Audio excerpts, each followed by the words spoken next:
if socialist discourse doesn't have a way to make the individual self operative, if socialist discourse doesn't channel improvement me and only exclusively focuses on class enemies and collectivist agency and structural shit, you will lose a lot of people who can't think beyond their individual life and their choices.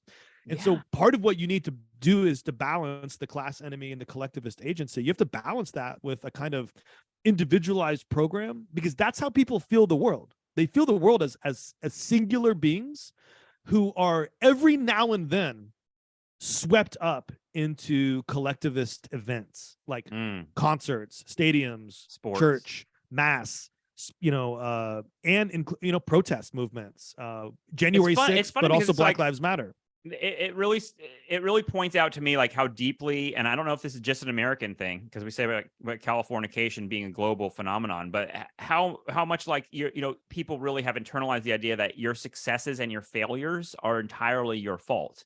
And that part, that's hard to swallow, and yet it feels like we have to believe that. Like I can sit here and like in other words, I can sit here and explain my failures as like the fault of other people and the fault of structures and shit like that, but people aren't gonna like that. They aren't gonna like that's not appealing. If I sit here and be like, oh, I suck because it's other people's fault, that's not an American attitude. The American attitude is like, I succeed regardless of like what other people think of me, etc. It seems like that kind of can-do positivity is religious, but it's also just like socially enforced in some ways. Like no one wants to hear the loser complain about, and I think socialists come off as losers who complain about a rigged system a lot. Sometimes they do, and so does the far right. The far right comes off as victim babies, little fragile victim childs, who are mad at the world, and that's why in interesting ways the far right has a structural critique too that overlaps sometimes with the left in a kind of weird populist discourse, but they often are all about the big guy did it to the little guy, and now we're gonna fuck that big guy up. Like that's Mark Rubio. Well, I could have succeeded if not for these immigrants or these transgender people.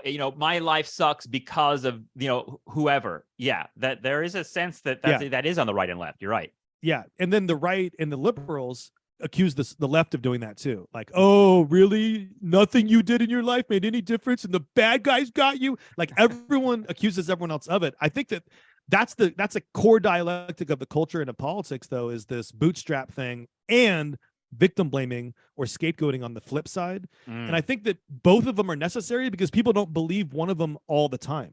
They switch back and forth. And I also think the thing you say about, the need to believe is key, because I think some people do blame structures or scapegoats.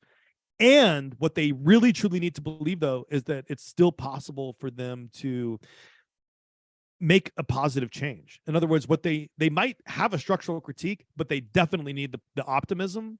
One of the things that came up in a union conversation, when I first got to LaGuardia was I made some comment at a meeting, and someone like pulled me aside afterward, and they were like, dude, you can't just like throw down criticisms like that. It makes people depressed. He's like, you have to present like a positive can-do picture, and you have to like give people optimism. And part of what it means to be a revolutionary leftist is that you have to keep telling people that the impossible is possible, and that all the things that we say that we're going to do, that we can achieve them, and you got to spread that message.